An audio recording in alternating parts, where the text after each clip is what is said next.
Halo teman-teman semua, Assalamualaikum warahmatullahi wabarakatuh. Selamat bertemu kembali dengan mata kuliah akuntansi pemerintahan 2.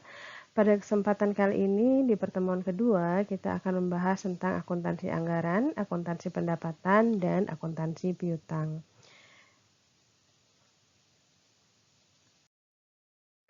Nah, berikut ini adalah referensi yang akan kita rujuk terkait dengan materi pembelajaran kita di pertemuan kedua ya. Baik teman-teman, di video pembelajaran yang pertama ini kita akan membahas tentang akuntansi anggaran dulu ya. Nah, kalau bicara tentang akuntansi anggaran, yuk kita ingat lagi apa yang sudah kita pelajari pada akuntansi pemerintahan 1 yang lalu. Oke, teman-teman semuanya, yang pertama kita akan membahas tentang apa itu anggaran. Nah, mari kita refresh ingatan kita kembali tentang apa yang sudah kita pelajari pada saat kita membahas tentang anggaran di akuntansi pemerintahan 1. Apa sih sebenarnya anggaran itu? Nah, hal-hal yang perlu teman-teman garis bawahi terkait dengan anggaran adalah bahwa anggaran itu merupakan dokumen formal yang merupakan hasil kesepakatan antara eksekutif dan legislatif. Isinya apa sih? Isinya tentang belanja yang ditetapkan untuk melaksanakan kegiatan pemerintah dan pendapatan yang diharapkan akan dapat menutup keperluan belanja tersebut atau pembiayaan yang diperlukan bila diperkirakan akan terjadi defisit atau surplus anggaran. Nah, terkait dengan definisi anggaran ini, teman-teman bisa melihat kerangka konseptual pada pernyataan standar akuntansi pemerintahan kita. Baik teman-teman, selanjutnya kita akan melihat apa pengaruh anggaran terhadap akuntansi dan pelaporan keuangan. Nah, yang pertama, anggaran merupakan pernyataan kebijakan publik. Artinya bahwa anggaran merupakan pernyataan kebijakan publik yang dihasilkan sebagai proses politik yang terjadi antara lembaga eksekutif dan lembaga legislatif tentang apa saja kebutuhan publik yang akan dilayani oleh pemerintah pada periode tersebut. Misalkan, untuk tahun 2021, apa yang akan dianggarkan oleh pemerintah terkait dengan program pendidikan nasional, misalkan. Kemudian, apa program pemerintah terkait dengan penanggulangan pandemi, itu juga akan dituangkan dalam anggaran. Nah, kemudian yang kedua, anggaran merupakan target fiskal yang menggambarkan keseimbangan antara pendapatan, belanja, dan pembiayaan. Yang ketiga, anggaran merupakan landasan pengendalian yang memiliki konsekuensi hukum. Artinya, ketika terdapat pihak-pihak yang terikat dalam anggaran melakukan hal-hal yang tidak sesuai dengan ketentuan perundang-undangan, maka yang bersangkutan akan dapat dikenai dengan sanksi hukum. Kemudian yang keempat, anggaran merupakan landasan penilaian kinerja. Jadi dari anggaran ini kita bisa melihat bagaimana kinerja pemerintah itu sendiri. Kemudian yang terakhir, anggaran merupakan pertanggungjawaban publik. Ini berarti bahwa hasil pelaksanaan anggaran akan dituangkan dalam laporan keuangan pemerintah sebagai pernyataan pertanggungjawaban pemerintah kepada publik atas pelaksanaan APBN. Oke, teman-teman semua, selanjutnya kita akan melihat bagaimana struktur dari APBN kita. Nah, berikut ini adalah APBN untuk tahun 2021, di mana kita di sini juga bisa melihat realisasi pendapatan dan realisasi belanja maupun pembiayaan untuk tahun 2020. Nah, anggaran negara kita, teman-teman, mengacu pada Undang-Undang Nomor 17 Tahun 2003 tentang Keuangan Negara, di mana anggaran negara terdiri dari pendapatan negara, belanja negara, dan pembiayaan anggaran. Nah, untuk pendapatan negara, maka diklasifikasikan menjadi pendapatan dalam negeri dan penerimaan hibah. Untuk pendapatan dalam negeri, pemerintahan kita mendapatkannya dari penerimaan perpajakan dan penerimaan negara bukan pajak. Kemudian untuk belanja negara terdiri dari belanja pemerintah pusat dan transfer. Untuk belanja pemerintah pusat terdiri dari belanja kementerian atau lembaga dan belanja non-kementerian atau lembaga. Sedangkan untuk transfer terdiri dari transfer ke pemerintah daerah dan dana desa. Dari pendapatan negara dan belanja negara ini, maka di akhir periode pelaporan, pemerintah akan bisa mengetahui apakah negara kita mengalami surplus atau defisit anggaran. Nah, dari APBN berikut ini, kita bisa melihat bahwa pada akhir tahun 2020, negara kita mengalami defisit anggaran sebesar 34,76, sedangkan di akhir tahun 2021, negara kita mengalami defisit sebesar 45,71. Dari surplus atau defisit anggaran inilah teman-teman, maka pemerintah kemudian melakukan pembiayaan anggaran sehingga pada akhir periode pelaporan kita akan bisa mengetahui apakah pemerintah akan mendapatkan kelebihan pembiayaan anggaran atau mengalami kekurangan pembiayaan anggaran. Nah, dari struktur APBN ini untuk tahun 2020 kita melihat bahwa pemerintah mempunyai sisa lebih pembiayaan anggaran atau silpa sebesar 34,15. Sedangkan pada tahun 2021 pemerintah mempunyai sisa lebih pembiayaan anggaran sebesar 120,15.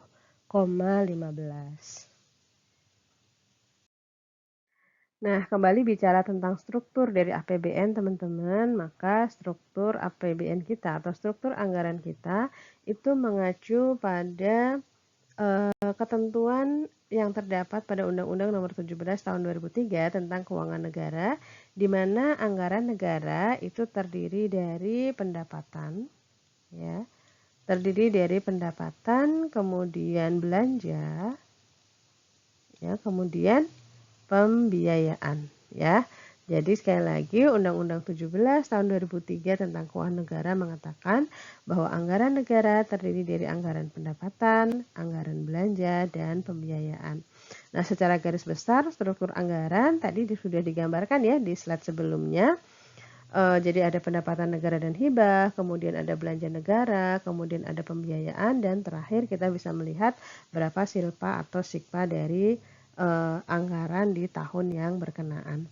Nah, teman-teman, untuk anggaran pendapatan tadi juga sudah kita lihat ya bahwa pendapatan diklasifikasikan atas penerimaan pajak ya. Penerimaan pajak, kemudian penerimaan bukan pajak, dan yang terakhir adalah hibah ya. Jadi ini untuk pendapatan di pemerintahan pusat diklasifikasikan menjadi pendapatan pajak, pendapatan atau penerimaan negara bukan pajak, dan pendapatan hibah. Nah, bagaimana dengan belanja negara? Nah, untuk belanja negara, teman-teman, ya, untuk belanja negara, maka belanja negara dirinci berdasarkan organisasi, ya, kemudian fungsi dan jenis belanja.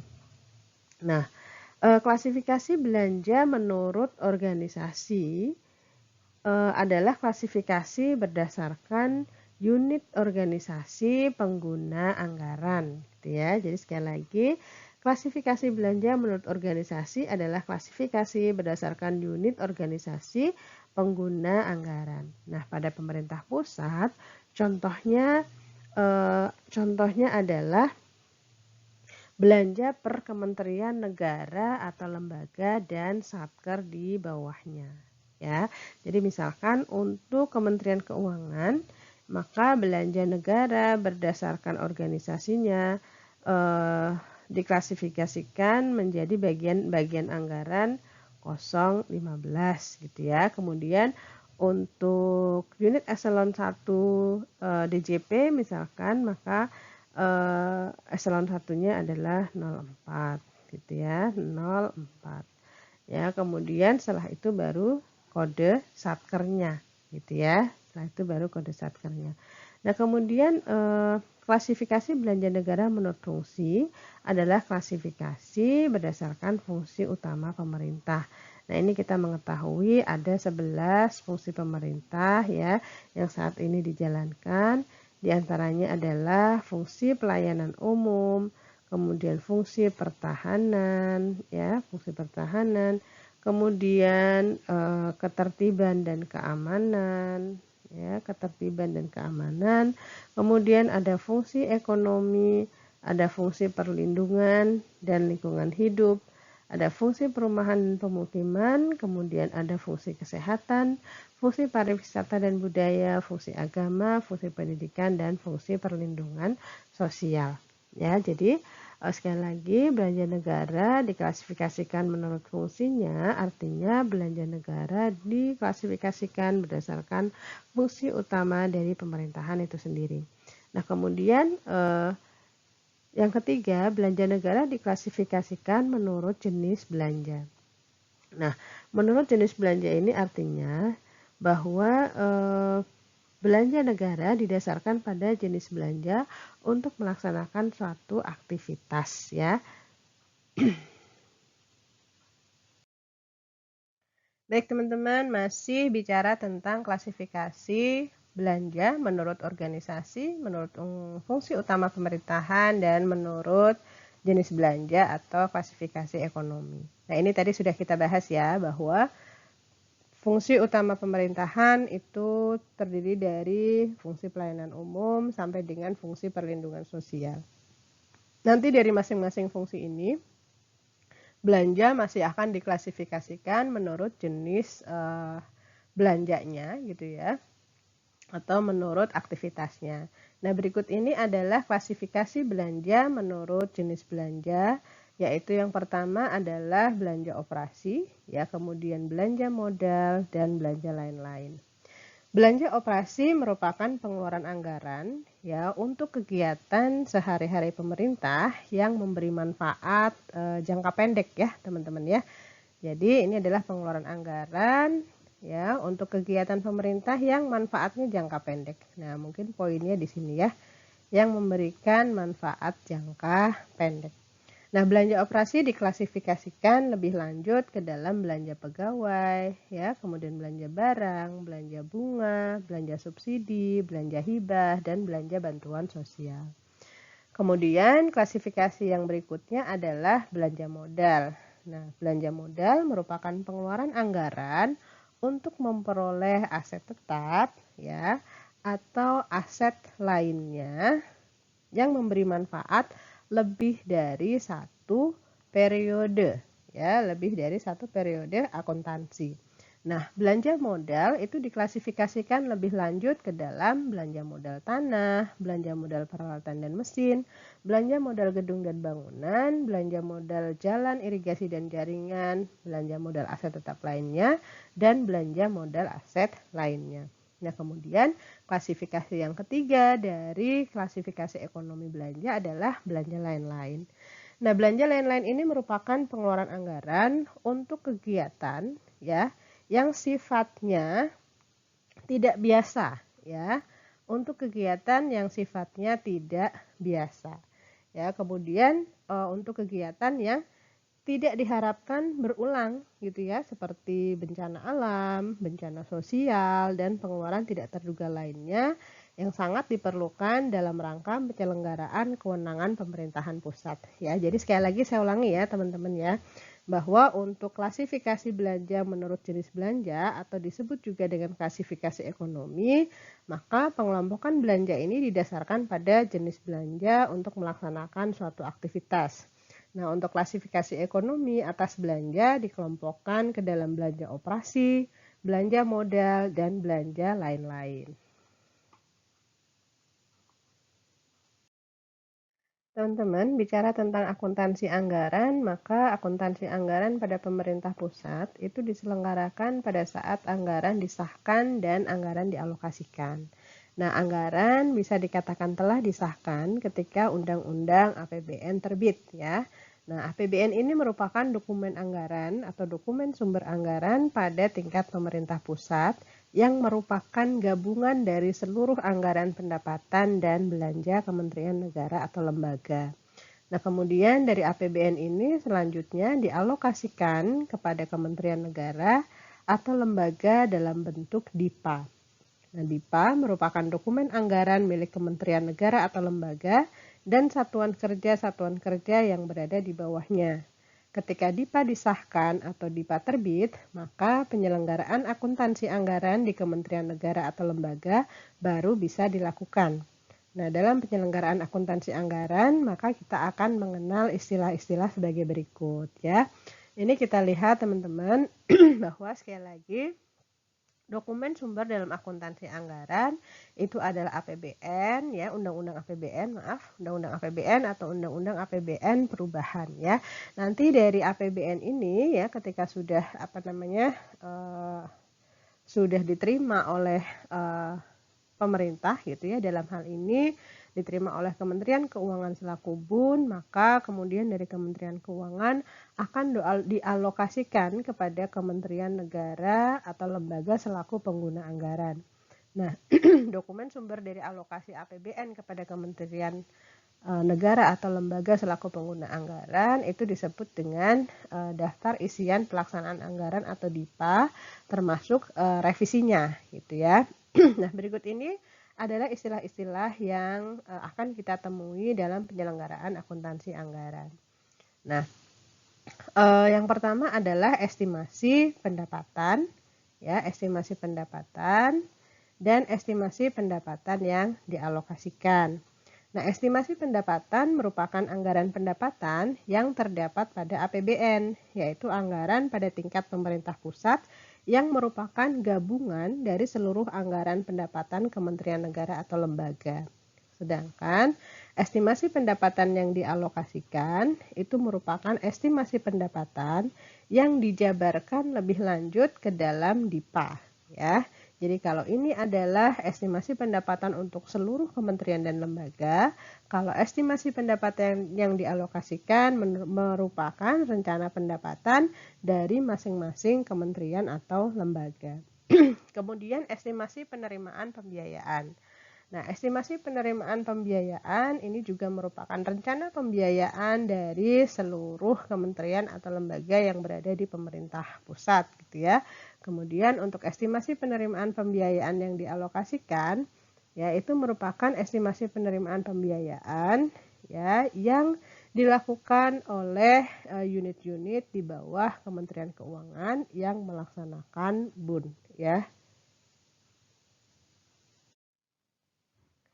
Oke, kemudian yang selanjutnya adalah apropriasi belanja atau transfer ya, dan allotment belanja atau transfer.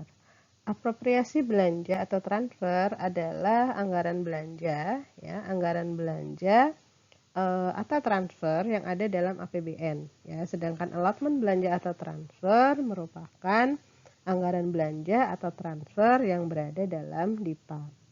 Nah, untuk membukukan anggaran belanja atau transfer yang ada dalam APBN, maka kita menggunakan akun apropriasi belanja atau transfer. Sedangkan untuk membukukan anggaran belanja yang ada dalam DIPA, maka akan digunakan akun allotment belanja atau transfer. Nah, untuk pembukuan allotment belanja ini teman-teman dilakukan oleh Kementerian Keuangan selaku BUN ya.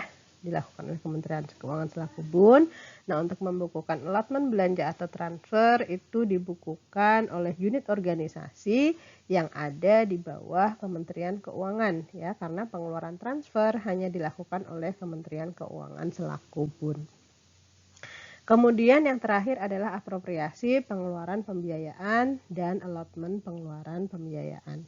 Apropriasi pengeluaran pembiayaan adalah anggaran pengeluaran pembiayaan yang ada dalam APBN ya. Jadi ini adalah anggaran pengeluaran pembiayaan yang ada di dalam APBN, sedangkan allotment pengeluaran pembiayaan itu adalah anggaran pengeluaran pembiayaan yang terdapat dalam DIPA. Sekali lagi ini dilakukan oleh Kementerian Keuangan selaku BUN ya, sedangkan allotment pengeluaran pembiayaan itu dibukukan oleh instansi atau unit organisasi yang ada di bawah Kementerian Keuangan. Gitu ya. Jadi kalau kita kelompokkan secara garis besar teman-teman, akuntansi anggaran itu dibukukan oleh Kementerian Keuangan selaku BUN dan Kementerian Negara atau lembaga selaku pengguna anggaran. Ya, dimana untuk dokumen sumbernya, untuk untuk akuntansi anggaran APBN, maka dokumen sumbernya adalah Undang-Undang APBN atau Undang-Undang APBNP. Kemudian untuk akuntansi anggaran dalam kementerian atau lembaga, maka dokumen sumbernya adalah DIPA, ya, termasuk revisinya. Nah, ini pada intinya tuh yang dibukukan oleh Kementerian Keuangan selaku BUN ini adalah APBN, ya. Ini adalah APBN. Jadi rencana pendapatan dan belanja negara yang merupakan gabungan dari keseluruhan kementerian atau lembaga.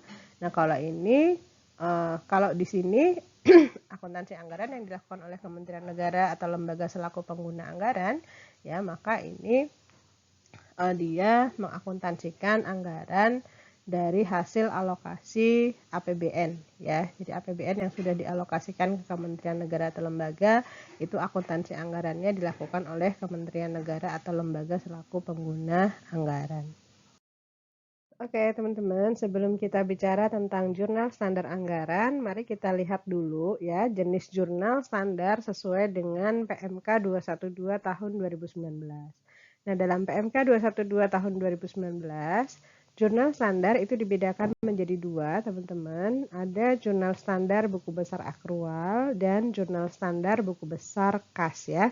Jadi mungkin kalau kalian ingat waktu belajar akuntansi pemerintahan 1, itu untuk buku besar akrual itu sama dengan jurnal finansial, ya, teman-teman. Kemudian untuk buku besar kas itu sama dengan jurnal anggaran, ya. Nah, untuk buku besar akrual, ya, jurnal standar pada buku besar akrual maka terdiri dari jurnal standar anggaran, jurnal standar komitmen, jurnal standar saldo awal, jurnal standar realisasi, jurnal standar penyesuaian, jurnal standar pengembalian, dan jurnal standar penutup. Nah, dari buku besar akrual ini nanti akan dihasilkan atau akan bisa disusun laporan operasional, neraca, dan laporan perubahan ekuitas. Kemudian untuk jurnal standar buku besar kas terdiri dari jurnal standar realisasi, ya, kemudian jurnal standar pengembalian, dan jurnal standar penutup. Dari buku besar kas ini nanti akan dihasilkan laporan keuangan berupa laporan realisasi anggaran, laporan perubahan sal, dan laporan arus kas. Oke, selanjutnya kita masuk ke jurnal anggaran. Nah, jurnal standar yang digunakan dalam membukukan anggaran pada akuntansi basis akrual dilakukan secara single entry, ya, teman-teman, ya. Jadi ingat, jurnal anggaran itu dilakukan secara single entry. Artinya apa? Artinya hanya dicatat pada satu sisi saja, ya. Jadi sisi debit saja atau sisi kredit saja. Nah, pencatatan tersebut kurang dapat digunakan untuk mengontrol anggaran yang ada, gitu ya. Sehingga untuk membantu mengendalikan anggaran yang tersedia, maka nanti akan dibantu dengan adanya jurnal komitmen, ya. Nanti kita akan mengenal adanya jurnal komitmen. Nah, jurnal komitmen ini hanya dimaksudkan sebagai kontrol terhadap anggaran belanja yang tersedia dalam DIPA. Artinya, ketika jurnal ini dibuat, maka DIPA sudah dialokasikan secara khusus untuk tujuan yang telah ditetapkan, ya, dan tidak dapat digunakan untuk mendanai kegiatan lainnya. Nah, jurnal komitmen ini tidak akan digunakan dalam penyusunan laporan keuangan. Jadi sifatnya lebih ke tujuan pengendalian, gitu ya, teman-teman, ya. Nah, untuk jurnal anggaran tidak dimaksudkan dalam rangka penyusunan dan penyajian laporan keuangan pemerintah yang bertujuan umum. Nah, jurnal ini hanya bertujuan untuk manajemen anggaran, ya, pengendalian nilai pagu, ya, dan realisasi anggaran secara manajerial. Kemudian jurnal anggaran juga digunakan untuk mencatat APBN atau APBNP, DIPA, dan jurnal komitmen tadi, ya. Khusus komitmen belanja dan atau pengeluaran pembiayaan terdapat dua mekanisme, yaitu single entry dan double entry. Nah, jurnal standar anggaran dilakukan pada saat diterbitkannya Undang-Undang APBN atau Undang-Undang APBNP dan DIPA. Jurnal standar anggaran terdiri dari jurnal standar APBN dan jurnal standar DIPA. Ya, ini bisa kita lihat untuk jurnal standar APBN, maka dilakukan pada saat diterbitkannya Undang-Undang APBN atau Undang-Undang APBNP. Kemudian untuk jurnal standar DIPA itu dilakukan pada saat diterimanya DIPA.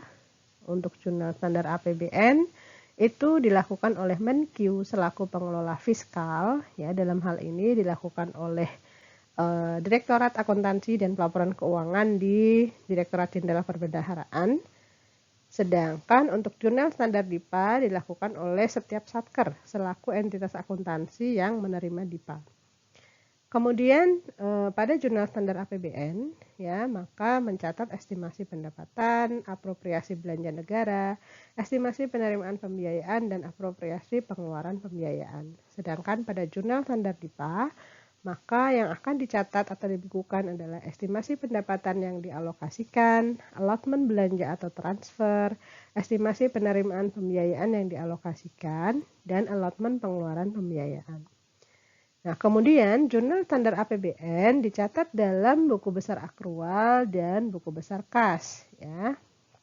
Dicatat miring. Oke, jurnal standar APBN dicatat dalam buku besar akrual dan buku besar kas, ya. Untuk jurnal standar DIPA itu dicatat juga sama dalam buku besar akrual dan buku besar kas. Oke teman-teman, berikut ini bisa kita lihat ya, jurnal standar anggaran untuk APBN atau APBNP. Nah, ini sekali lagi dilakukan oleh Kementerian Keuangan selaku BUN ya teman-teman. Aduh, maaf nih lagi batuk ya.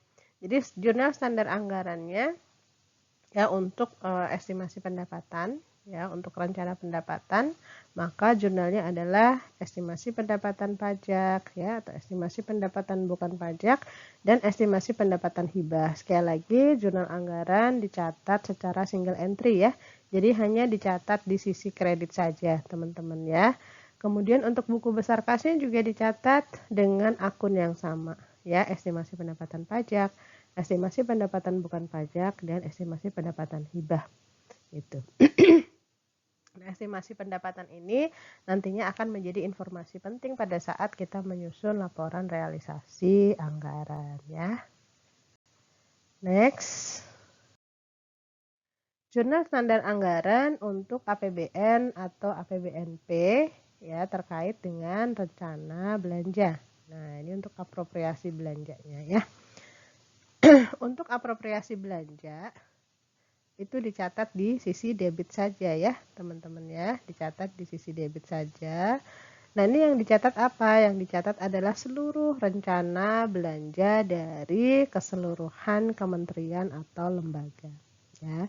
Jurnal ini dicatat baik di buku besar akrual maupun di buku besar kas.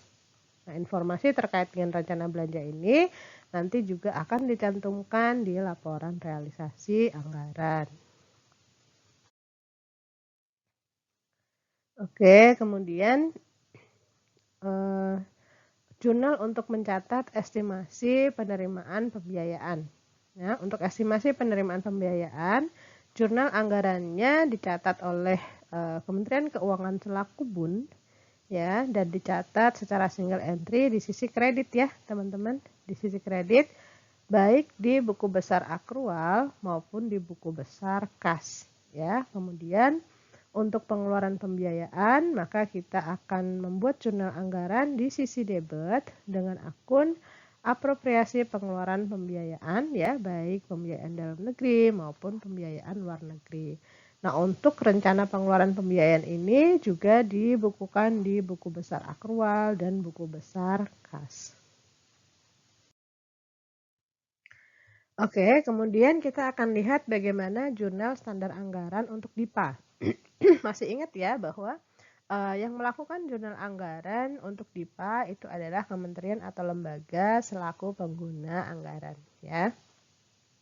Untuk menjurnal rencana pendapatan ya, yang dialokasikan, maka kementerian atau lembaga akan mencatat jurnal anggaran di sisi kredit ya, baik di buku besar akrual maupun buku besar kas dengan menggunakan akun estimasi pendapatan yang dialokasikan Ya, jadi untuk pendapatan pajak maka akan dijurnal sebagai estimasi pendapatan pajak yang dialokasikan. Kemudian untuk rencana penerimaan PNBP akan dicatat dengan estimasi pendapatan bukan pajak yang dialokasikan. Dan untuk rencana penerimaan hibah akan dicatat dengan estimasi pendapatan hibah yang dialokasikan. Oke, kemudian untuk belanja. Untuk mencatat rencana belanja, maka kementerian atau lembaga selaku pengguna anggaran akan mencatatnya di sisi debit ya, teman-teman, di sisi debit, baik di buku besar akrual maupun di buku besar kas. Adapun akun yang digunakan adalah allotment belanja berdasarkan masing-masing jenis belanja ya. Misalkan allotment belanja pegawai, allotment belanja barang, allotment belanja modal, dan seterusnya.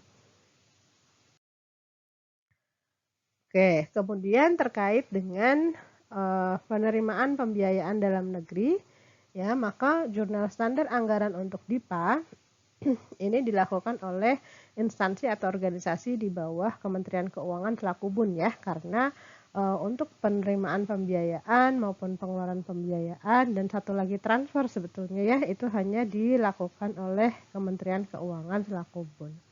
Jurnalnya menggunakan akun estimasi penerimaan pembiayaan dalam negeri yang dialokasikan dan estimasi penerimaan pembiayaan luar negeri yang dialokasikan. Sekali lagi hanya dicatat secara single entry di sisi kredit ya kalau untuk penerimaan pembiayaan. Sedangkan untuk pengeluaran pembiayaan maka akan dicatat di sisi debit dengan akun allotment pengeluaran pembiayaan dalam negeri atau allotment pengeluaran pembiayaan dalam negeri di jurnal di buku besar dan di buku besar akrual dan di buku besar kas.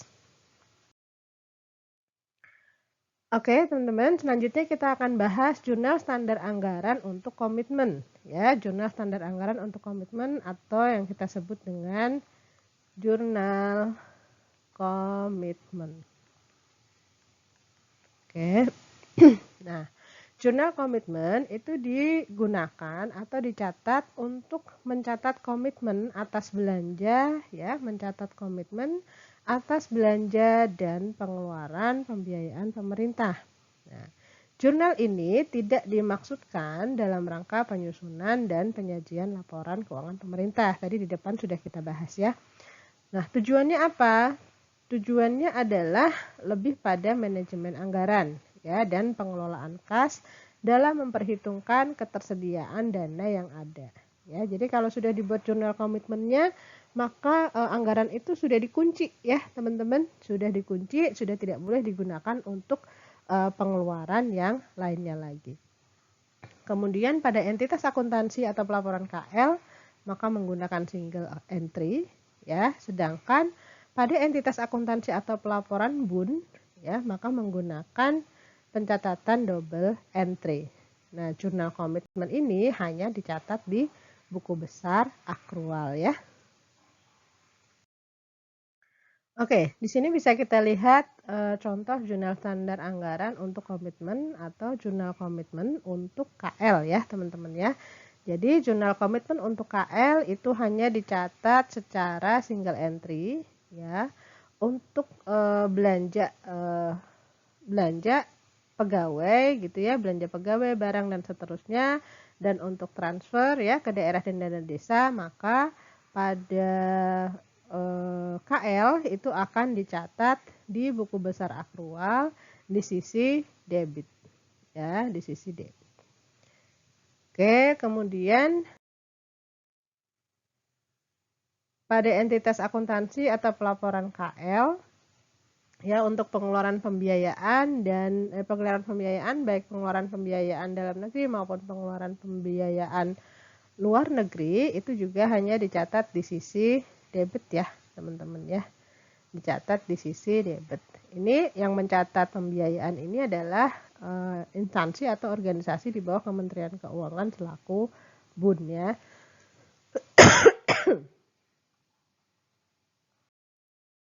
Nah, oke teman-teman.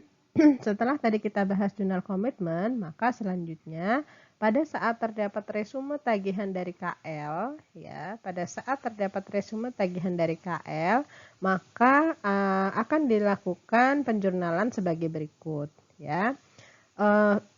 Untuk realisasi untuk resume tagihan belanja, maka KL akan menjurnal, ya, belanja pegawai, belanja barang, dan seterusnya gitu ya, itu di sisi kredit ya.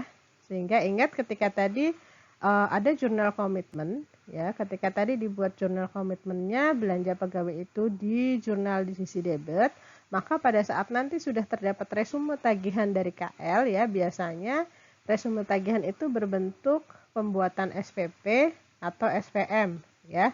Nanti begitu ada SPP atau SPM yang dibuat oleh KL, maka pada jurnal anggaran akan dicatat belanja pegawai di sisi kredit ya, sehingga nanti jurnal komitmennya itu akan hilang gitu ya.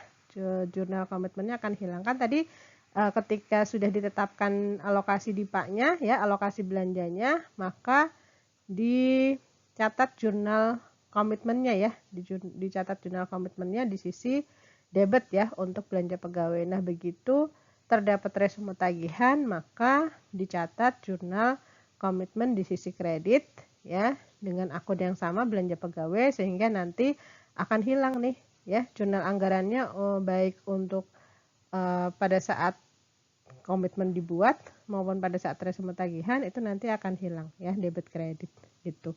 Begitupun dengan transfer ya, begitu ada resume tagihan terkait dengan pembayaran transfer ke daerah dan dana desa, maka akan dibuat jurnal di sisi kredit. Gitu ya, teman-teman ya. Nah, begitu juga dengan pengeluaran pembiayaan ya. Untuk pengeluaran pembiayaan baik dalam maupun luar negeri, ketika sudah terdapat resume tagihan di KL, maka akan dibuat jurnal anggaran di sesi kredit ya. Jadi untuk mengcounterbalance ya, mengcounterbalance jurnal komitmen yang sebelumnya sudah dibuat.